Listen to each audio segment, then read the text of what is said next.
Hello, everybody. Welcome to Scientology Chat, episode 16. Sorry for the this past hiatus. I feel like I need to mention once again.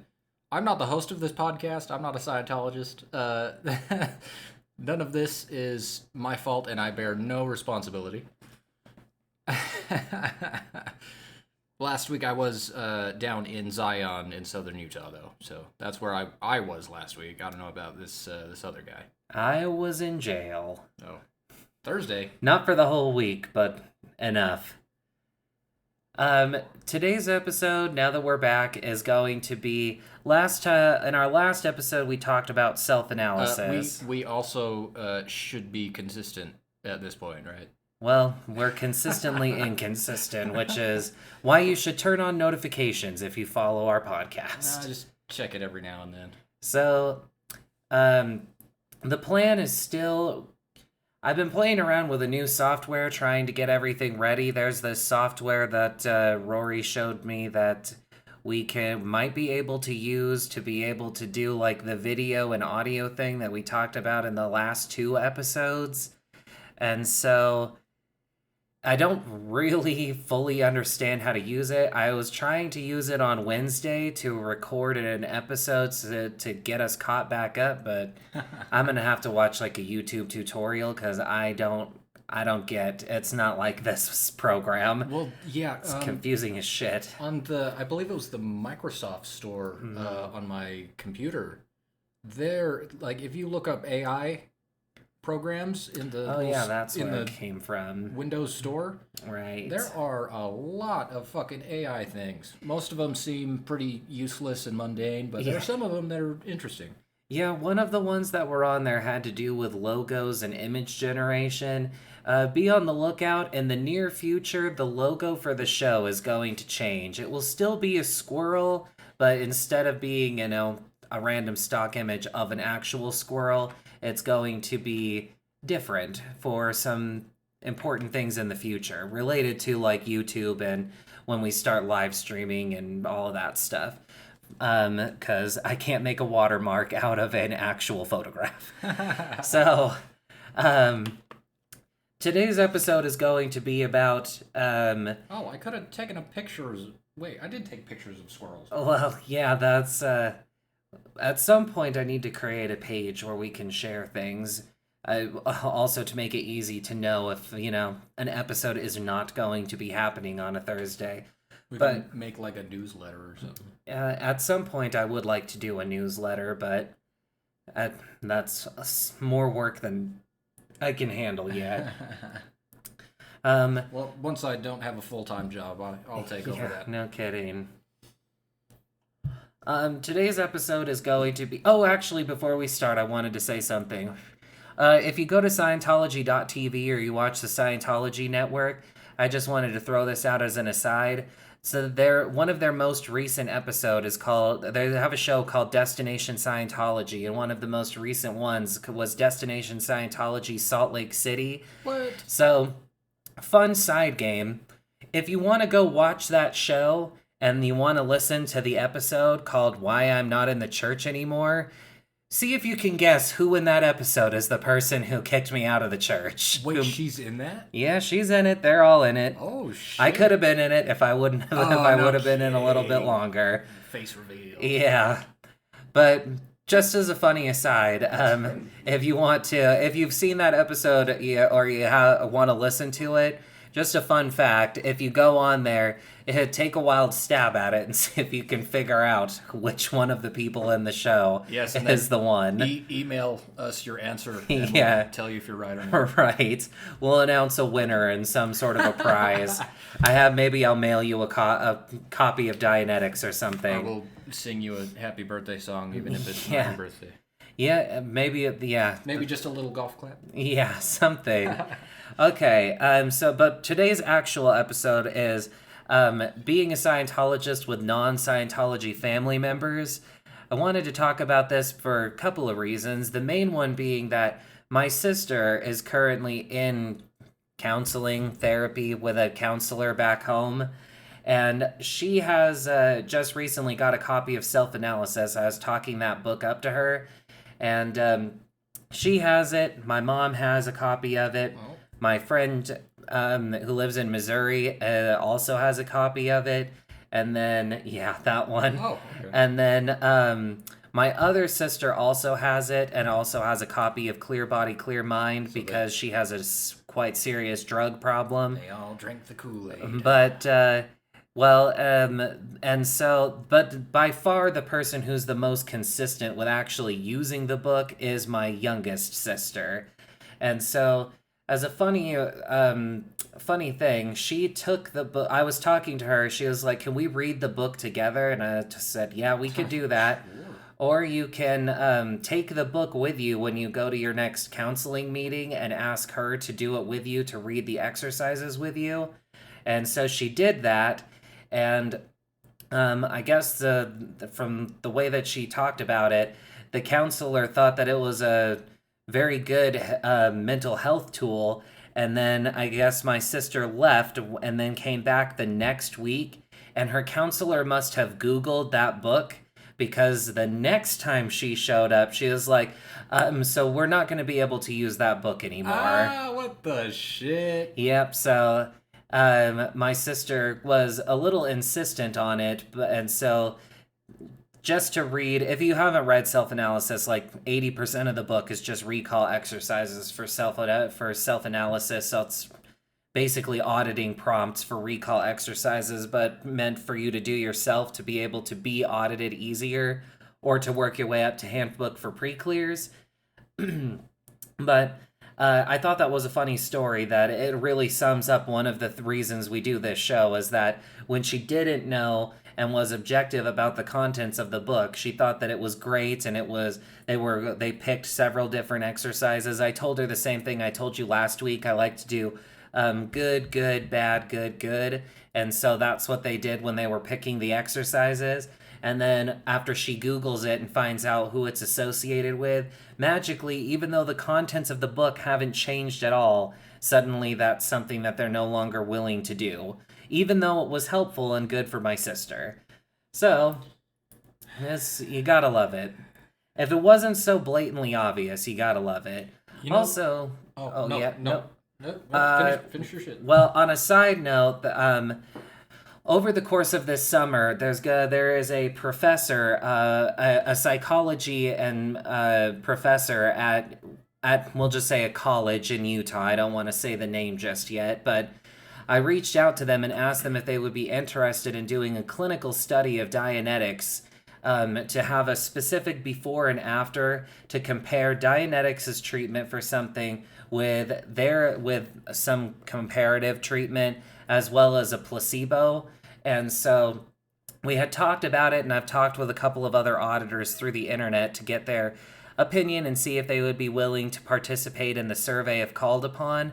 The professor got back to me, and we had quite a back and forth talking about what the goal would be, what we would be doing, what the requirements are to even do a study. So it was a lot more than I was expecting, but I was expecting a lot, but it was more than that. So as a at the first step, you have to pick something, a very specific something, to have that you can compare to the other methods to prove its workability, kind of deal. And so we're going to get started with that, and we're going to focus on arthritis. And the reason that I picked that one is that Dianetics specifically mentions arthritis in it as something that the book can cure. And so, and it also lines up with, there are more than just Dianetics I've seen that there are arthritis symptoms that are purely psychosomatic. You can talk yourself, they say, like, you can convince yourself of anything. So I think that will be, I'll keep you posted on it over the summer. The study itself won't be until the school year begins, but over the course of the summer, this professor ordered and is reading the book Dianetics. So I'll keep you posted on that. That's something interesting that I'm working on, and I can't wait to share more about that. Yeah, that shit is so cool. Yeah, that's gonna be good. I can't wait.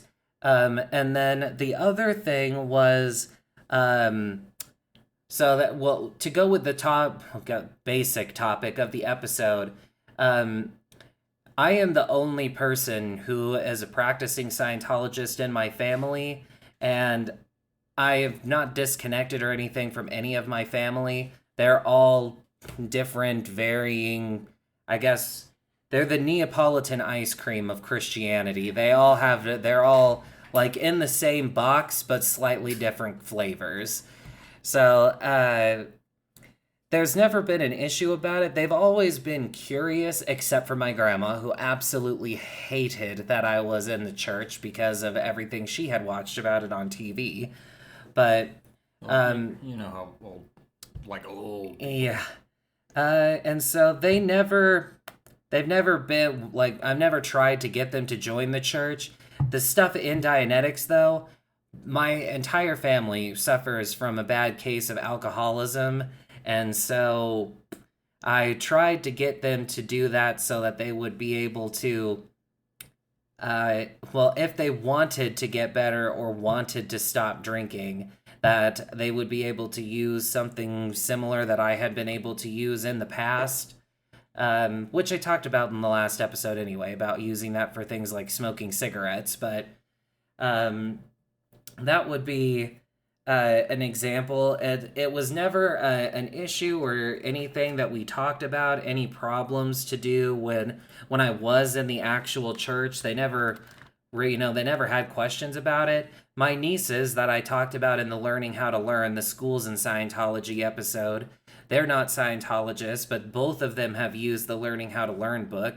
When I got it for them like a year and a half ago, I told them that for every chapter of the book that they completed, and there's like little worksheets in it that you do, that for everyone that they did, and they called me up and showed me that I would send him each $5, which, bribery definitely isn't the best way to get somebody interested. Well, but it's certainly a good motivator. Yeah, but in their cases, they missed so much school when they lived with my sister when she was unstable, very drug-heavy home. They missed so much school for, being sick or not being able to get there, or they've had lice more times than most people have had cereal. Oh, God. Yeah, a lot. They don't live there anymore. They have a stable home now, but that was the main reason. They just missed so much school. And of the two of them, the oldest one, I feel like it had a very good impact on her because she went from being at risk of being held back to now being back on schedule for her to get into middle school. Her younger sister, she is way more like my sister than the world is ready for. Wait, so your sister's sister is like your sister? My sister's daughter is like her mother. All right, never mind. Yeah. I don't know where my brain was at there. But that's like all of my family has had some kind of interaction with different materials, but never anything where it crosses the line from Dianetics into the actual religion of Scientology. Because we've talked about it before, Dianetics has nothing to do with religion. So it doesn't matter what faith you are, as long as you think that humans have a mind and that their mind can cause them problems, you can apply some aspect of it to yourself. And the more you read about it and the more you understand how it works, the more you can know how to measure the growth that you have when you use it. And so for all of them it's always been bare minimum of self-analysis. I wish that I haven't been able to talk to my mom about it in quite a while. She most recently moved to rural Oregon, so we were communicating about it for the book for a while. We had a joke for a while that when I first sent her the book, in the back of the book of self-analysis, there are two pop-out wheels that you use for different perceptions as you're working your way through the recall exercises to kind of get more familiar and build up your ability to recall things like smell or touch or weight or body movement or tone. and she popped out both of the wheels, and she was like, I don't know how to put these together. If you've ever seen the book, they are two copies of the same wheel, so if you damage or lose one, you still have another one. And she spent, I don't even know how long, trying to put them together, thinking that they were meant to be like two pieces of one wheel. So for a while, that was my mom's first barrier into actually being able to get into the book. At this point, both of them have read the actual text of the book. They're both at the part where you do the recalls. And my sister, like I said, she is far more consistent. She says she sets alarms, and she does it every Tuesday and Thursday night. And then her counseling meetings are on Tuesday night. And so depending on if she gets to go back and do it there, she'll be able to do even more of them. But she has a really bad cases of like social anxiety. She doesn't like to go to the grocery store or be around people that she doesn't know or any of that kind of thing. Hey. And so, yeah, that's the main thing that she's focusing on. Is I told her, to write down, once you pick the first thing you want to work through, the first cut is the deepest kind of deal. Write down what the first thing that you can think of that your mind does that you don't like and that you want to try and fix. And then you can try and work your way through specific perceptions and recall exercises related to that. First cut is the deepest is also a good Rod Stewart song. And a good Sheryl Crow song. Oh, okay. So, I did not listen to Sheryl Crow. Yeah. Or maybe I did, but I don't know. Like, I couldn't pick them out from a lineup. Yeah, that was a good song. Yeah, that's forgot where. Oh yeah, so that's a good thing to have, is to be when you're first starting with self-analysis, in my opinion, is to have a notepad. And like people who get audited, you can write things down as you have problems with it throughout the day, and know specific things to try and work your way through as you are being audited.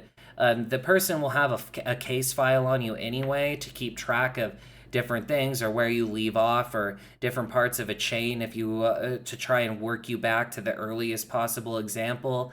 There's a clear moment when you have a chain be broken and you reduce all the charge, but depending on how much charge there is or how bad it negatively affects you, the process to work your way back can be very difficult. There are also things like blocks, or people might not be able. The key in when you're being audited may be some sort of phrase or word, and you may not have the kind of sonic recall to be able to. I just learned this in jail. I've literally never knew that this was something that people can't do, but there were people in jail who were asking me about Scientology, and I was telling them about auditing and telling them about like Visio recall, sonic recall, kinetic recall, things like that. And they were asking about sonic recall, and I said, I asked this person, if you close your eyes and you think about your favorite song, can you actually hear the song in your head? Because I thought everybody can do that. And they said they can't hear at all. Well, how long have they been incarcerated? I think they had been in there for like 15 days. So, and like continuously? Yeah. So that was a surprise to me. That's kind of what self-analysis is about, is if you can try to focus on the things you can't do. And like they were my cellmate, this particular person who said they couldn't hear things when they were remembering or trying to like recall something in their head.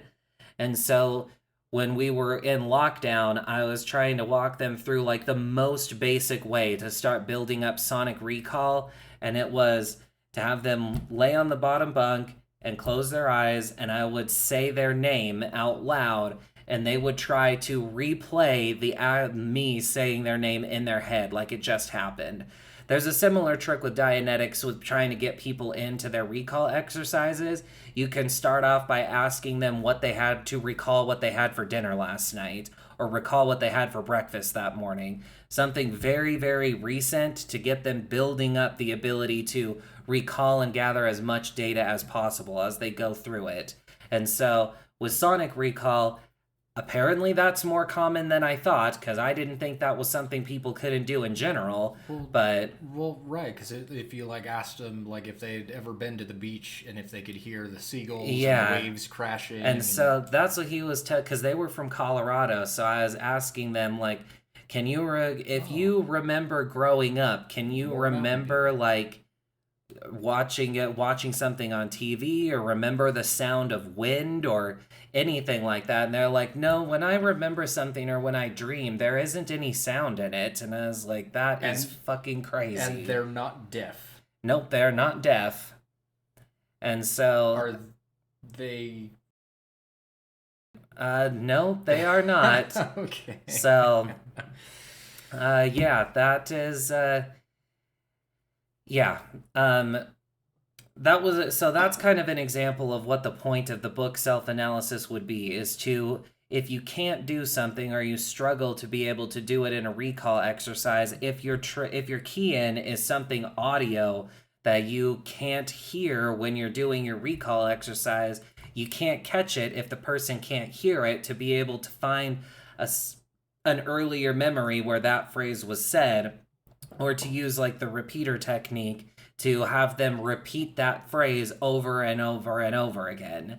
So that's kind of the whole point of self-analysis, is like a training and a build-up tool to get you better. And if somebody can do self-analysis and does it enough, when you actually go in to be audited, you're already going to know what to expect. You're going to know what you're going to be expected to recall and give as much data as possible. And you're not going to be struggling like when some people get started and their first barrier is like, you go in and you tell somebody like, recall what you had for dinner last night, and they sit there for 15 minutes and they're like, I can't.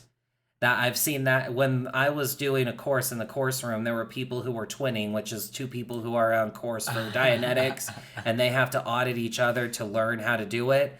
And while I was watching them, one of the people who had paid to learn to be an auditor could not do recall exercises whatsoever. Like, they were sitting in the room to the left of the course room, and I could hear, everybody could hear what they were saying. And the person was doing like all of these most basic recalls of like, recall a time where you were lying in bed, and they're like, I can't think of it. I can't find it. I can't think of a time. What? Not even like the night before? No, they were everything that they were saying. That's they just were having nothing. Nothing would come to them, and so that's the whole point of self-analysis. Fundamentally, is either to get you ready to go to auditing to be able to get to clear or the ideal state of being with somebody else, or to get you to handbook for pre-clears to get you to the ideal state of being by yourself. But that's going to be the end of the episode today. It's a bit shorter than usual, but there's a lot of stuff going on. We will be back with another episode next week. And then also, we are still going to be doing that interview that we talked about with the mental health person who used to work for Narconon in California. Still working to figure out a time frame for that, but that's still going to happen. So, was there anything else you could think of? Yeah, world peace. That's probably the most important thing. And then after that, maybe don't trust your government, then ask questions, read books, do your own research, all that shit. Yeah. All right, perfect. Well, if you have any questions, send them to us at ScientologyChat, all one word, at gmail.com. I cannot promise I will see those, but yeah. He should. You can also, to get ready for when we start doing videos, you can go to YouTube. It's youtube.com/ScientologyChat, or you can just search Scientology Chat and subscribe. Thank you so much for listening, and we will be back next week. Goodbye.